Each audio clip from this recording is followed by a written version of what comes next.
Welcome to the Gurukul Prep Daily Podcast on 6th October. Update 1. Important Day. World Cerebral Palsy Day, October 6.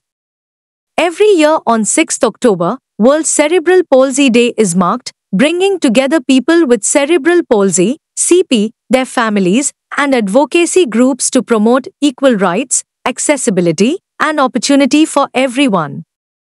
Cerebral palsy is a physical impairment that predominantly affects movement and posture but can also cause difficulties with vision, hearing, communication, and mobility. Its effects can vary widely, from mild weakness in one hand to near total lack of voluntary movement. In 2024, the global campaign theme for World CP Day is Hush Uniquely CP. Update 2. Agreement. Reliance Group collaborates with Bhutan on renewable energy. Reliance Group, led by Anil Ambani, has announced a collaboration agreement with DRIC Holding and Investments Limited. DHI, the Royal Government of Bhutan's commercial and investment arm, to carry out different projects in Bhutan's renewable and green energy ecosystem. The partnership between Reliance Group and DRIC Holding will focus on green energy generation, specifically solar and hydropower initiatives, while also exploring innovative green technologies, Reliance Group said in a statement. Update 3. Defense. Army to organize Walong Day in honor of fallen heroes. The Indian Army is planning a series of magnificent festivities to commemorate the 62nd Walong Day, honoring the soldiers' unwavering courage and sacrifice throughout the Battle of Walong in the 1962 Sino-Indian War. The celebrations will begin on 17th October 2024 with a sad inaugural event and wreath-laying at the Walong War Memorial, honoring courageous hearts who gave their lives defending our nation. A defense spokesperson said that the 62nd Walong Day will not just be a tribute to the past but a vibrant celebration of the gallant spirit of the Indian Army. Update 4. Economy. Bharat Electronics and Israel Aerospace Industries form joint venture.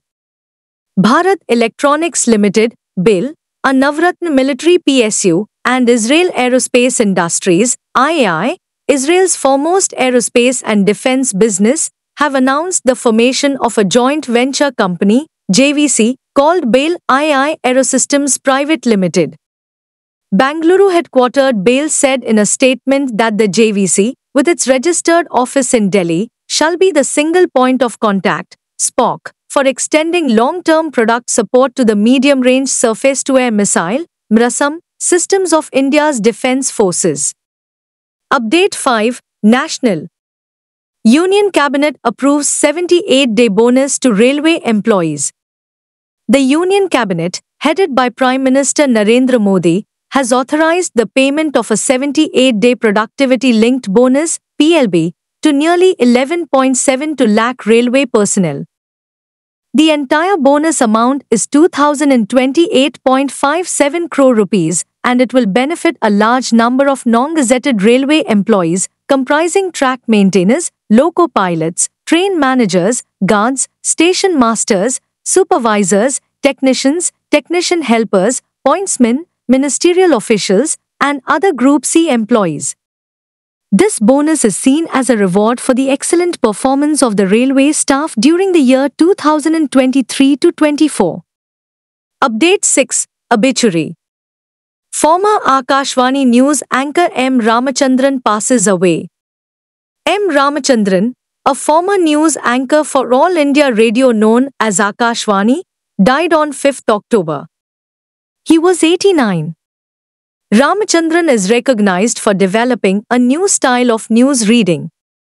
Aside from news bulletins, he also broadcast Kauthuka Varthakal, a special bulletin about exciting people, places, and events worldwide. The Kauthuka Varthakal is regarded as Ramachandran's best work. He was one of the most famous voices during the 1980s and 90s. Ramachandran started his radio career at the Delhi unit of the All India Radio. Update 7. Schemes and Committees. Cabinet approves PMRKVY and Krishonati Yojana for sustainable agriculture. The Union Cabinet has authorized the Pradhan Mantri Rashtriya Krishi Vikas Yojana (PMRKVY), which promotes sustainable agriculture, and the Krishonati Yojana (KY), which aims to attain food security and agricultural self-reliance. The PMRKVY and Krishonati Yojana would be executed at a total cost of about 1 lakh crore rupees. This includes around 57,000 crore rupees for PMRKVY and 44,246 crore for the Krishonati Yojana. The Department of Agriculture and Farmers' Welfare proposal was approved for rationalization of all centrally sponsored schemes operating under this ministry into these two umbrella schemes. Update 8. Sports. Indian men's team triumphs in rapid-fire pistol. Mukesh Nilavalli, Rajvardhan Patil, and Harsimar Singh Ratha won the men's 25-meter rapid-fire pistol team competition, giving India their 11th gold medal at the ISSF Junior World Championship in Peru. This victory also gave Mukesh his 4th championship gold medal, a personal gold in the 25-meter pistol event. India remained at the top of the medal tally with a total of 16 medals, including 1 silver and 4 bronze. China is in second place with 3 gold and 1 silver. Update 9. State. Nagaland gears up for 25th Hornbill Festival celebration. The Nagaland Department of Tourism is preparing to celebrate the Hornbill Festival's Silver Jubilee, which will take place at the Heritage Village in Kisma from December 1st to 10th. It's going to be a grand festival this year, stated Nagaland Tourism Commissioner and Secretary, Dr. G. Hukugha Sama.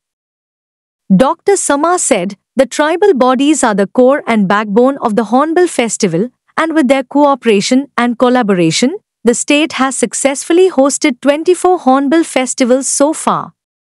He noted that the 24th festival was a resounding success. Update 10. Summit and Conference. External Affairs Minister S. Jaishankar to visit Pakistan for SCO meeting. According to the government, External Affairs Minister S.